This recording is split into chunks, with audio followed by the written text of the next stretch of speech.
Hello friends, आज का topic काफ़ी इम्पोर्टेंट है क्योंकि सेंटेंस में इसका सबसे अधिक यूज किया जाता है। तो इस टॉपिक का नाम है पर्सनल प्रोनाउन। पर्सनल प्रोनाउन किसे कहते हैं और इसका यूज सेंटेंस में कहाँ कहाँ होता है, आए उससे सीखें। पर्सनल प्रोनाउन जिसे हम जो पर्सन के लिए यूज किया जाता है, और पर्सन थ्री टाइप्स के होते हैं। फर्स्ट पर्सन बोलने वाला, सेकेंड पर्सन सुनने वाला, थर्ड पर्सन जो किसी के बारे में बातचीत किया जाए। तो आए यहाँ देखें, ये यहाँ दिया गया है पर्सन और ये दिया गया है सिंगुलर। सिंगुलर में सब्जेक्ट और ऑब्जेक्ट दोनों आया है, प्लूरल में भी सब्जेक्ट और ऑब्जेक्ट दोनों आया है। यहाँ देखिए फर्स्ट पर्सन में सब्जेक्ट में आई जो अपने लिए यूज होता है, और ऑब्जेक्ट में मी वो भी अपने लिए यूज किया जाता है। यहाँ प्लूरल में देखें सब्जेक्ट में वी जो अपने से एक से अधिक हो तो वी का यूज करेंगे, और ऑब्जेक्ट में अस का यूज करेंगे। सेकेंड पर्सन में देखें सिंगुलर में सब्जेक्ट में भी यू और ऑब्जेक्ट में भी यू, प्लूरल में सब्जेक्ट में भी यू और ऑब्जेक्ट में भी यू। यहाँ थर्ड पर्सन में देखें ये सिंगुलर में सब्जेक्ट में ही सी इट और ऑब्जेक्ट में ही का हिम, सी का हर और इट का इट हो जाता है।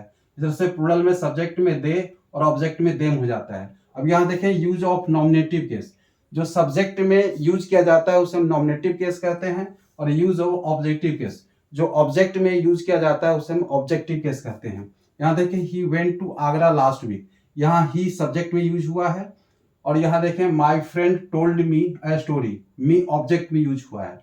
वर्ब के पहले सब्जेक्ट आता है और वर्ब के बाद ऑब्जेक्ट आता है। तो यहाँ देखें you and he are good friends, यहाँ यू एंड ही जो कंजंक्शन से ज्वाइन है ये सब्जेक्ट में आया है। और इस तरह देखें see forward you and me to go, यहाँ ऑब्जेक्ट में आया है जो वर्ब के बाद आया है, यू एंड मी ऑब्जेक्ट में।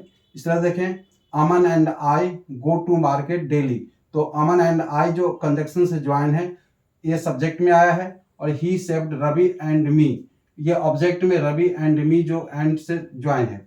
इस तरह देखें इट इज आई, यहाँ पर इज एम आर के बाद में आई हमेशा सब्जेक्ट के रूप में आता है, who have helped you. Let के बाद ऑब्जेक्ट आता है, लेट हर एंड मी गो, तो हर और मी ऑब्जेक्ट में है। इस तरह से I am as good as he, तो यहाँ पर ही सब्जेक्ट की जगह पर आया है क्योंकि पॉजिटिव डिग्री और कंपैरेटिव डिग्री में सब्जेक्ट का यूज होता है। टॉकिंग हर वाज प्लीजेंट, यहाँ पर हर ऑब्जेक्ट में आया है। यू ही एंड आई ये सब्जेक्ट में यूज हुआ है। आर गो देयर, यहाँ everyone was there but me, but के बाद मी जो ऑब्जेक्ट में यूज हुआ है। Okay, thank you.